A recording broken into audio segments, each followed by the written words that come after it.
இந்த வீடியோக்குள்ள போறதுக்கு முன்னாடி நம்ம சேனலை சப்ஸ்கிரைப் பண்ணாதவங்க சப்ஸ்கிரைப் பண்ணிடுங்க, பக்கத்துல இருக்க பெல் பட்டனையும் கிளிக் பண்ணிக்கோங்க. வாங்க வீடியோக்குள்ள போகலாம். தமிழ் சினிமால ஒரு சில திரைப்படங்கள்ல நடிச்சிருந்தாலும் ரசிகர்கள் மனசுல நீங்காத இடத்தை பிடிச்ச நடிகை தான் அனன்யா. நாடோடிகள் திரைப்படம் மூலமா தமிழ்ல அறிமுகமான மலையாள நடிகை. இந்த படத்துல இவங்களுடைய நடிப்பு ரசிகர்களுக்கு பிடிச்சு போக அடுத்தடுத்து பட வாய்ப்புகள் கிடைச்சிருந்தது. நாடோடிகள் திரைப்படத்துல இவங்களுடைய கதாபாத்திரம் ஒட்டுமொத்த ரசிகர்களை கவர்ந்திருந்தது.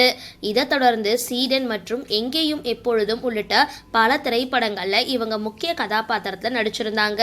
மலையாள படங்கள்ல தொடர்ந்து நடிச்சிட்டு வந்த இவங்க சமீப காலமா தமிழ் திரையுலக பக்கமா தலை காட்டாம இருந்தாங்க.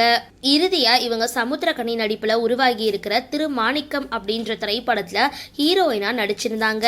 இந்த திரைப்படம் கடந்த ஆண்டு இறுதியில வெளியாகி ரசிகர்கள் மத்தியில நல்ல வரவேற்பை பெற்றிருந்தது.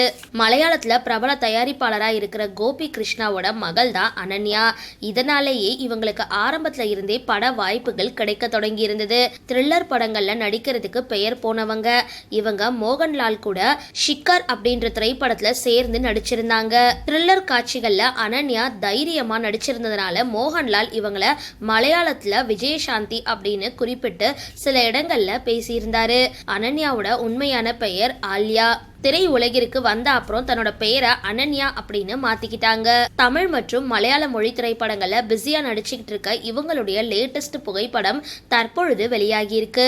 இந்த புகைப்படத்துல இவங்க ரொம்பவே மாடர்னா இருக்கிற நிலையில ரசிகர்கள் நாடோடிகள் பட நடிகையா இது அப்படின்னு ஆச்சரியத்தோட கேட்டுட்டு வராங்க. சரி, இந்த வீடியோ பத்திரம் உங்களோட கருத்துக்களை கீழே கமெண்ட் பாக்ஸ்ல போஸ்ட் பண்ணுங்க. வீடியோ பிடிச்சிருந்தால் லைக் பண்ணுங்க, ஷேர் பண்ணுங்க, மறக்காம டிபி காபி சேனலை சப்ஸ்கிரைப் பண்ணுங்க.